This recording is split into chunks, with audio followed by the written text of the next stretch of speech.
নমস্কাৰ গাইজ আমাৰ অনাতাঁৰ মৰমাখলৰ পৰিয়ালৰ প্ৰতিষ্ঠাতা নীলোৎপল দুৱৰাৰ ঘৰত মই উপস্থিত হ'বলৈ আহিছোঁ। মানে তেখেতক সুধিবলৈ আহিছোঁ তেখেতে কেনেকৈ এই অনুষ্ঠানটো প্ৰতিষ্ঠা কৰিছিলে আৰু কেইদিনমানৰ আগতে তেখেতৰ সেই অনুষ্ঠানটো প্ৰতিষ্ঠা দিৱস পাতি গৈছে আৰু তাৰ বিষয়ে দুআষাৰ সুধিবলৈ আহিছোঁ।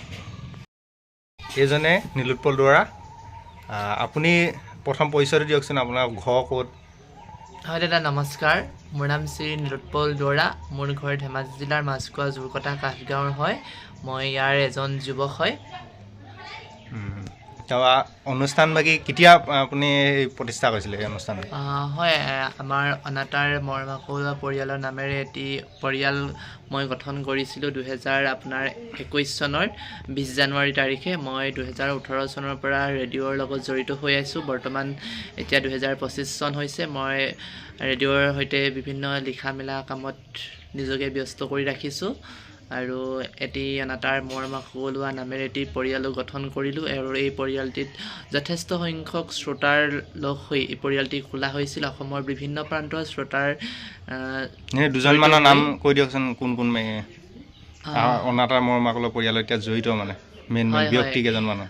এতিয়া অনাতাঁৰ মৰমাখলৰ পৰিয়ালত প্ৰায় 55জন সদস্য অন্তৰ্ভুক্ত হৈছে এই বছৰ।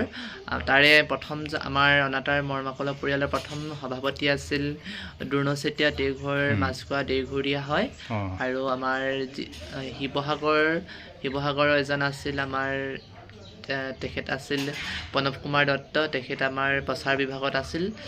আৰু এতিয়া যোৰহাটৰ দীনেশ শৰ্মা, গোলাঘাটৰ মণ্টু বৰুৱা আৰু ডিব্ৰুগড় নাহৰহাকুৰ কুমাৰ মনোজ দিহিঙীয়া, জোৰকটা কাঠগাঁও আৰু নগাখিলীয়াৰ দেৱদত্ত আৰু এয়া সৌৰভ চমুৱা আছে লগত।